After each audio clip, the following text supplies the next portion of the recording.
Joining me now, Ghosoun Alakiali is with me. She is a Syrian refugee, moved to the United States 2 years ago, lives in Ohio. Also, her beautiful young daughter, Syriana, right there. Hi there, guys.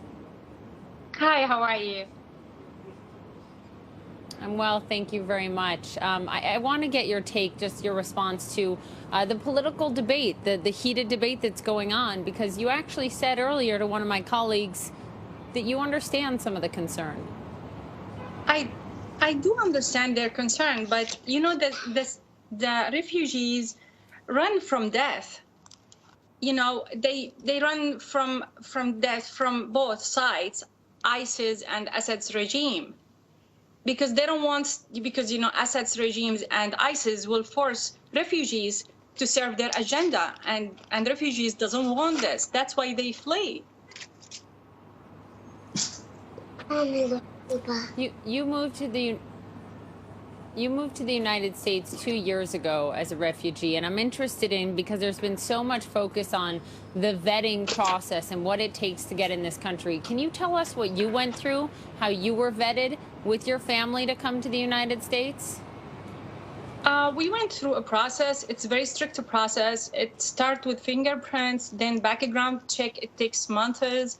Then again, an interview, because I was lucky to come by airlines, not by sea. So I went through the process of embassy. So it was strict, very strict process. We wait months to have a clearance. Then after the clearance, when we come here, they also interview us in the immigration.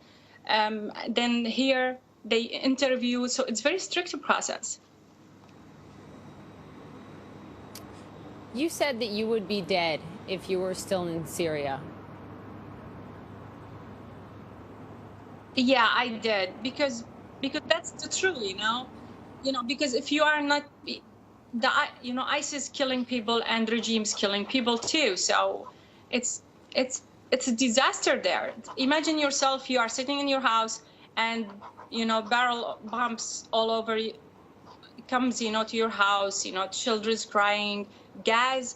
And by the way, the only reason I in 2013 what made me 100% sure of my decision to run is that in one day in Douma, suburb of Damascus, 500 children died from gas.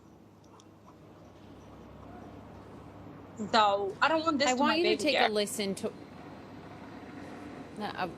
Of course. I want you to listen to what Republican Congressman Richard Hudson told me last night on this program. He's the one who proposed the House legislation that was passed this week, along with 47 Democrats supporting it, putting a hold on allowing Syrian and Iraqi refugees into this country. Listen to this.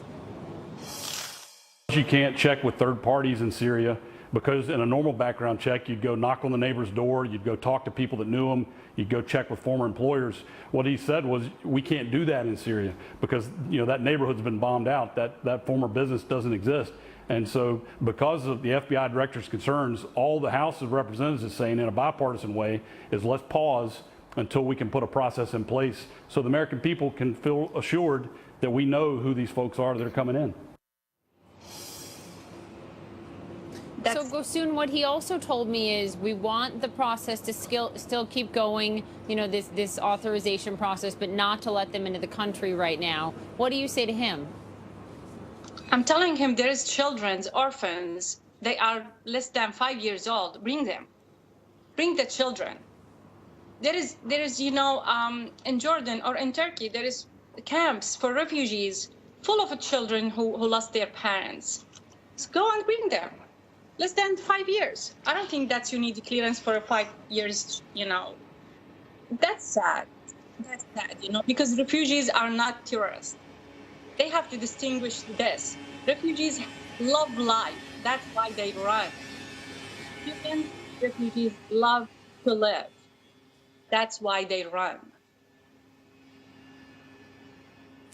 And Ghosoun, if you bring the children, do you separate families? I mean, are they allowed to come then, are you saying, with their mothers? What about their fathers? What would you do with that very, very difficult choice if you had to face it? A lot of women, they lost their husbands. A lot. There is a lot of women lost their husbands and they are staying in the camps with their babies. A lot.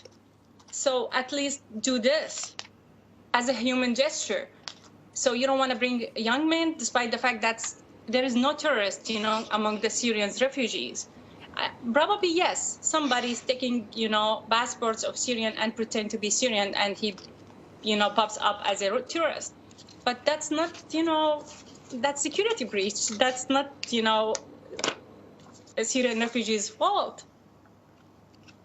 But if he wants, you know, to be on the safe side, okay, just take children with their moms at least this stage, and she will work. Believe me, I'm studying right now. I went to school. I went back to school despite the fact that I have years of experience as an executive manager home, and I have 3 languages. I went to school back again. We are hard worker people. We are good people. Ghosoun, thank you very much for joining me. Siriana, thank you very much for being with us. We appreciate your time. Thank you very much.